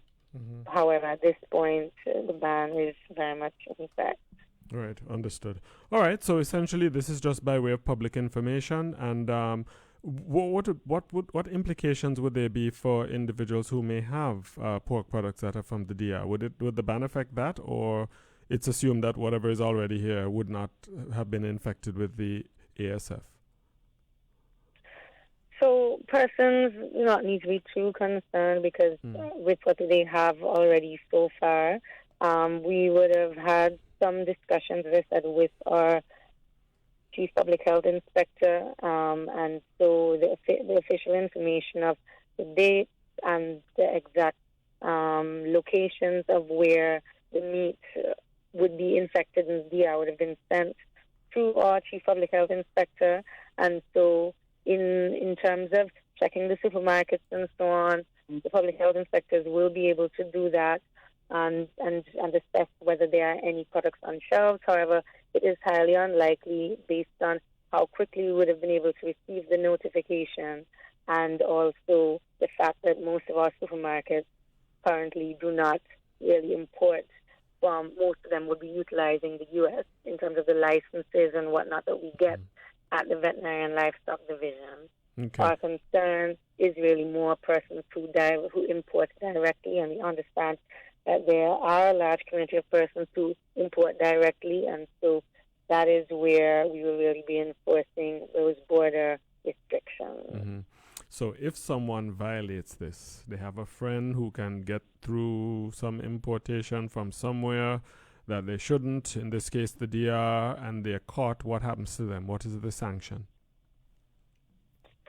Well, they would be certainly in violation of the law, and we would have involved the Ministry of Justice to ensure that the necessary protocols are indeed enforced. So persons should understand that this is indeed very serious and should not think that this is something to be taken lightly. So the very scared, we would have definitely engaged the Ministries of Justice and also Trade, Immigration. So everyone is on board, and it is certainly not something to be taken lightly. And so we don't want to even get to the point where we have to think about what could possibly be the situation. The law should indeed be enforced, and so we do definitely have law enforcement on our side for that aspect. Okay. All right. And well, there are a couple of listeners who are asking some questions here, but some of them I believe I would have asked already. Isn't CMC importing meats from South America? What's the chance of it coming through that source? I don't know if we don't have any.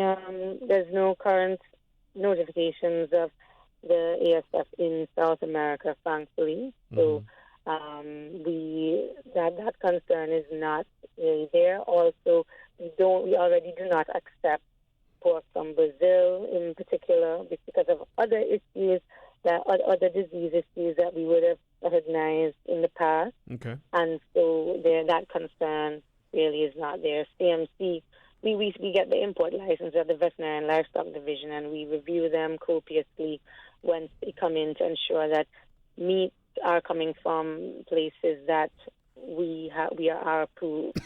So there is a system that is in place that ensures that the meat that comes in, it is indeed approved by the Veterinary and Livestock Division before the license is actually granted for the meat to come in or for the meat to be put on shelves. Okay. Is this an easy job, having to track all these developments of the various flus and fevers, the various meat products that we import, to know where to ban what meat from? I mean, sounds like a complicated job. It is, but fortunately, that is why we rely so heavily and remain in such good collaboration with our partners. So the CARICOM chief veterinary officers have emergency meetings whenever there's a detection. We receive these detections directly from the World Animal Health Organization, the OIE, and also CAFSA, our Caribbean Public Health and Food Safety Agency. They are constantly in communication with us. So we would have received, in addition to the detections that would have been sent out by the World Animal Health Organization, that our CARICOM regional organizations would have also sent out detections not only to the Ministry of Agriculture but also to the Ministry of Trade and Foreign Affairs as soon as it was available. And so in that way we're able to keep on top of things, because fortunately we're not doing it independently, locally. We're doing it in collaboration as a region, interconnected. So with those strong interconnected agencies, we're really able to ensure that we keep on top of things, as you said. Right. So we're grateful for those connections, and we certainly keep them. Just yesterday, I was in a meeting with our colleagues, with the CARICOM chief veterinary officers, and we were discussing how the different islands are implementing these same strategies that I would have shared in terms of reinforcing the biosecurity on farms, increasing the screening of travelers from the Dominican Republic, reinforcing border controls, and they're also putting into place measures as well to assist different islands which may be having difficulties with implementing some of the necessary measures. So we have a very strong network there. Yeah, all right, that's important. No man or no veterinary division is an island, to borrow a phrase. All right. Exactly. All right, Dr. Neka Hull-James, thank you so much. By the way, if any listener out there is an importer, farmer, as the case may be, and they need more information, I may not have asked a question that they may have. Is there a number that they can call for more information on this? Certainly, they can contact us at the veterinary division at 562-7592 or 562-1814. Excellent. Dr. Neka Hull-James, thank you so much. All the best to you. You're most welcome, and thank you for having me. You're quite welcome. All right. There's an update here from the APUA Electricity Business Unit. Listeners would be happy to know, particularly those in those areas that I would have read earlier on in the second hour, particularly the folks in Nutgrove near the Adventist Church and Old Parham Road and the section of Gambles. The APUA Electricity Business Unit would like to inform its customers that outages originally scheduled for today, Tuesday the 10th of August 2021, have been postponed due to the inclement weather. APUA would like to thank its customers for their patience and understanding at this time. All right, so you're going to still have your electricity, hopefully, during this period of time. Okay, let's see here. There is, let's see, it's 90 minutes to 9 o'clock. We're going to pause for some messages, and when we come back, we're going to have Mr. Laurie Luard, and I did promise you a quote from Madiba, the late president of South Africa, Nelson Mandela. I think it's a quote that's applicable to many of us. Sometimes I get WhatsApps from folks, and I really wonder what's going on in their heads. We need to learn to agree to disagree if we don't agree on a particular point without being disagreeable. We don't have to be insulting. We don't have to be mean. I don't know why. I don't know what people get out of that. But that's certainly something that we try to discourage here on Observer AM. We can learn to disagree agreeably, and we can defeat our opponents, ideologically speaking or philosophically speaking, without being insulting and without making them feel that they are less than. We need to practice a little more of that. Life is too short. COVID, social distancing, masks, new norms, protocols. Yeah, I know. Sounds like a lot, right? In this climate, life could get even more stressful by facing the hurricane season without adequate insurance coverage. At State Insurance Company Limited, we care. We want you to live in a better state of mind. Get coverage with a homeowner's insurance policy. It's one less thing for you to worry about. Call us at 481-7800 or satellite branch at 481-7880. State Insurance Company Limited. Live in a better state of mind.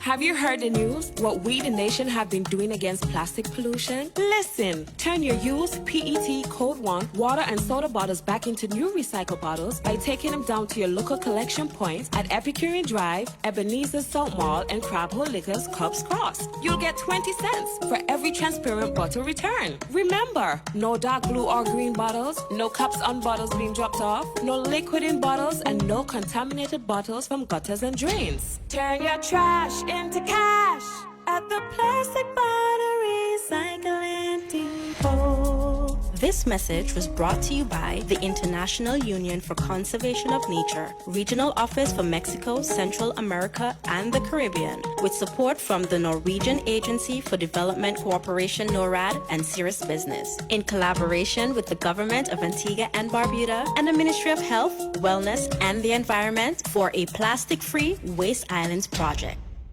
This is Observer Radio.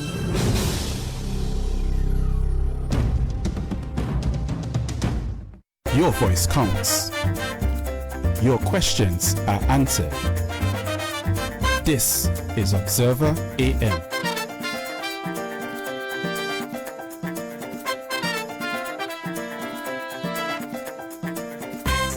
It's now 16 minutes to 9 o'clock here in Antigua and Barbuda. This is Observer AM. All you folks who are posting and commenting and sending messages about the fact that you're home in the comfort of your bed while I'm here slogging away,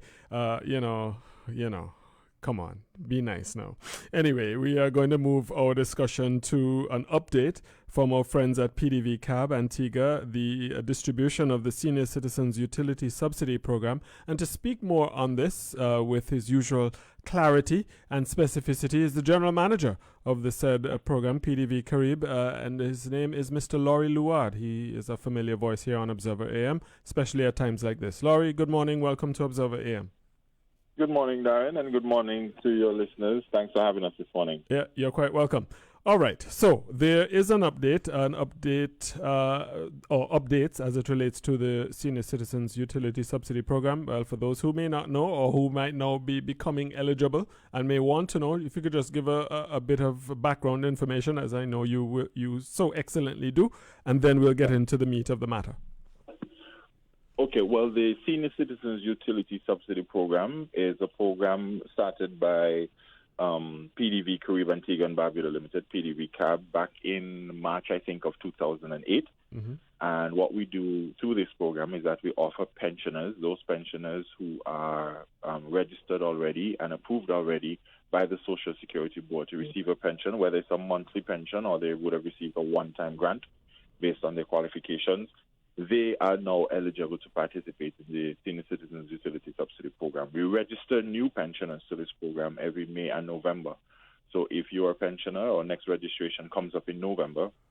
You come into our offices then throughout the entire month, anytime during the entire month of November, with your Social Security pension card and the utility bills for where you live. They do not have to be in your name, but they do have to be for where you're living. So you can't be living in one area and bring bills for another area. Mm-hmm. We ask that you bring the bills for where you're living and you register those bills so that the next time we print a batch of utility subsidy booklets, of our voucher booklets, for our pensioners or for our beneficiaries on the utility subsidy program, your name will be on the list and we will have a booklet for you so that when we distribute, again, I know in February, all things being equal, your name will be on that list once you would have registered in November.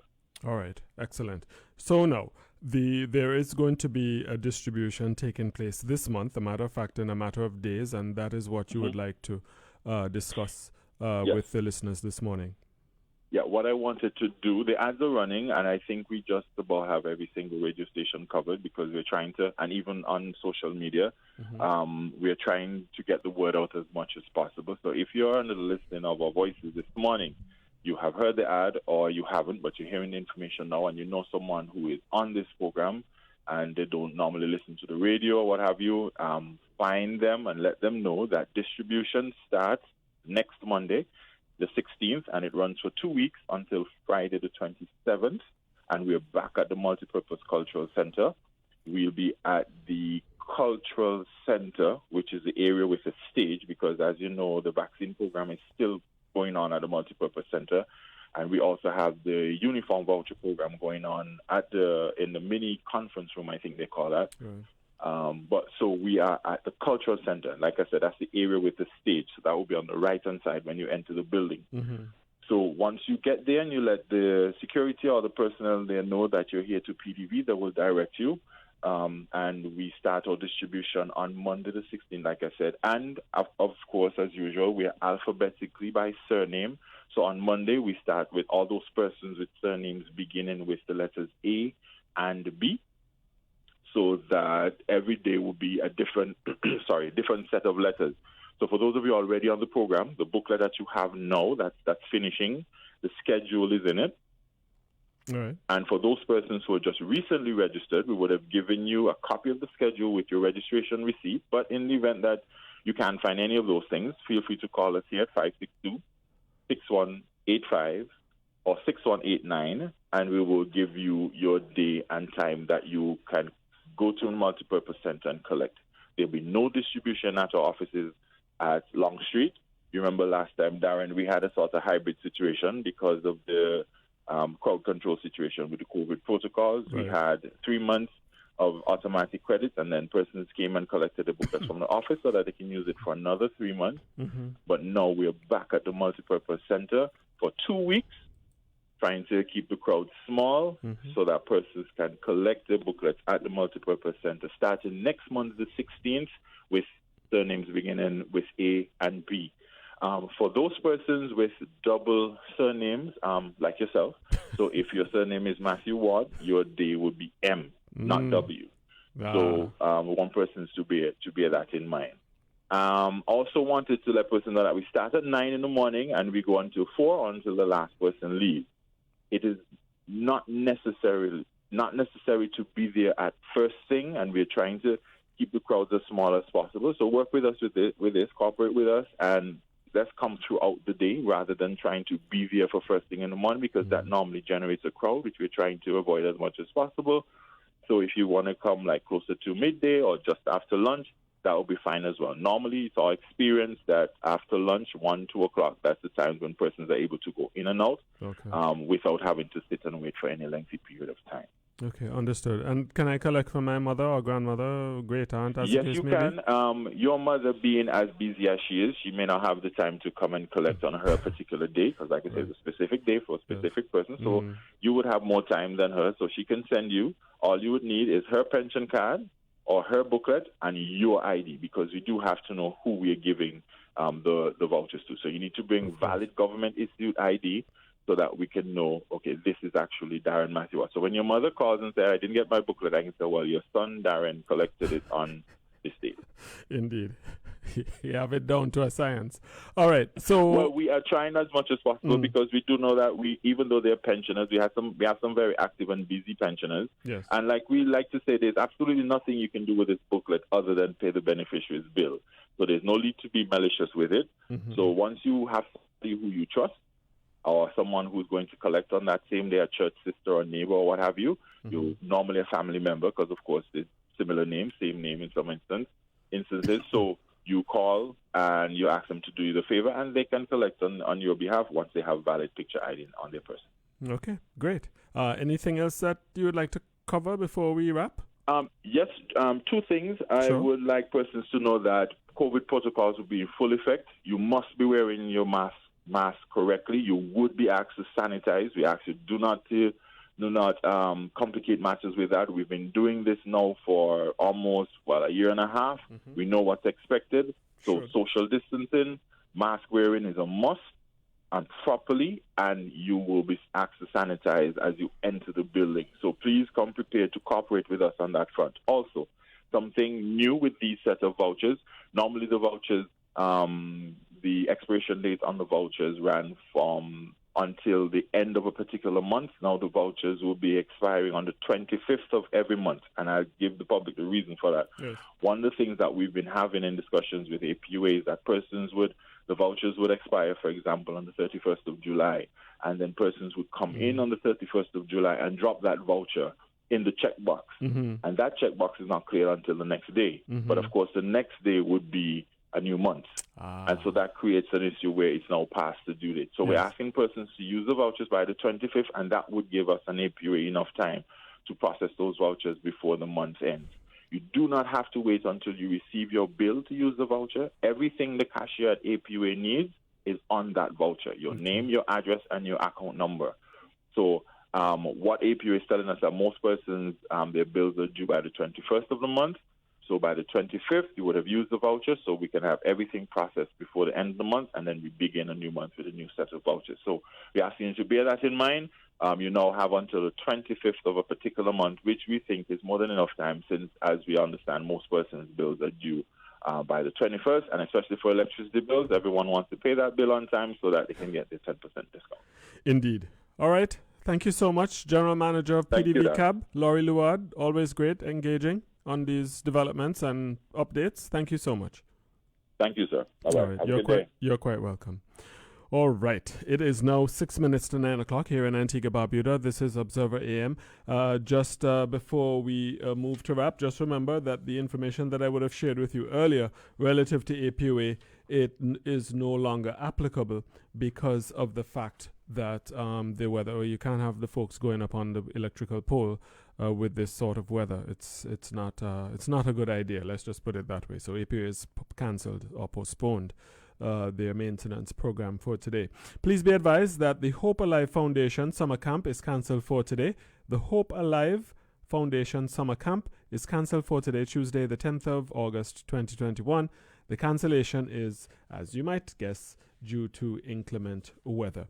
All right, so bear that in mind. And also, just to share with you some messages from some of our other partners, Medical Laboratory Services, located on St. John Street, is now offering a special discount of 15% to unemployed hotel workers and 10% to all other patients on lab testing fees to make it more affordable in these challenging economic times. In addition, you can call 462-4098 to discuss a delayed payment plan for lab fees that are over $300. Medical Laboratory Services, they're open from Monday to Saturday from 8 a.m. to midday. You can visit them, and you can also call 462-4098 for the most affordable fees and kind and compassionate service. And also, Milk Cow Evaporated and Long Life Milk is available at your favorite grocer or mega distributors on American Road. For more information on cow's milk, real cow's milk, you can call 462-6353. All right, and as promised, I see a number of messages here on the WhatsApp board. Listeners, thank you so much for your engagement this morning. And as we continue to debate, discuss, flesh out this pandemic in terms of, ideological positions, philosophical positions, certainly medical positions, legal positions, all sorts of arguments, we need to bear in mind the advice of the late great Nelson Mandela. I learned that to humiliate a person, very important, I learned that to humiliate another person is to make him or her suffer an unnecessarily cruel fate. Even as a boy, I defeated my opponents without dishonoring them. So it should always be a battle of ideas, and we don't have to be discourteous or attempting to humiliate one another and insult one another and say unflattering things that we may know or we think we may know about that person in order to win an argument. All right? That is just not on. We can do better, especially in this short life that God has given us on this good earth, that we are custodians of but for a time. All right, so that's our quote. It's actually supposed to be our quote for the week, but because of how yesterday flew by, we weren't able to share that yesterday. So there you have it from Nelson Mandela and his book, Long Walk to Freedom. So tomorrow, the program will begin at 7 o'clock. I do believe we're going to be speaking with a Minister of Government first thing tomorrow morning, and we will see how things pan out. We should be joined by our friends from Prices and Consumer Affairs as well. They have some important information to share with us because back to school is upon us. Believe it or not, we're almost in the middle of August, so we'll be speaking with our friends there, and I think we'll have a lot more information to share during the program tomorrow. We'll send out the necessary program update at the appropriate time via social media. Have a good one. Be safe, please. Drive carefully on the road, and we'll see each other tomorrow. Lord spare our collective lives.